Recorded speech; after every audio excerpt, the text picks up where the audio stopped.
अस्सलाम वालेकुम। सामीन मोहतरम, हाज़िर खिदमत है आज एक नए लेसन के साथ। आज का हमारा लेसन है गुड नाइट।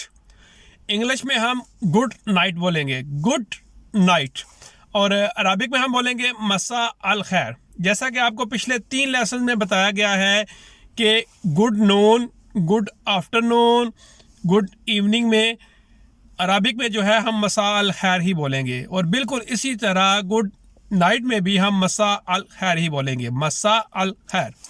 और उर्दू में हम कैसे बोलेंगे? शब्बा खैर, शब्बा खैर। और पंजाबी में हम कैसे बोलेंगे?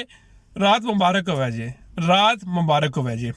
तो ये था आज का हमारा लेसन। सामीन मोहतरम, उम्मीद करता हूँ आपको बहुत पसंद आया होगा। हमने आज अपने 5 लेसन पूरे कर लिए हैं।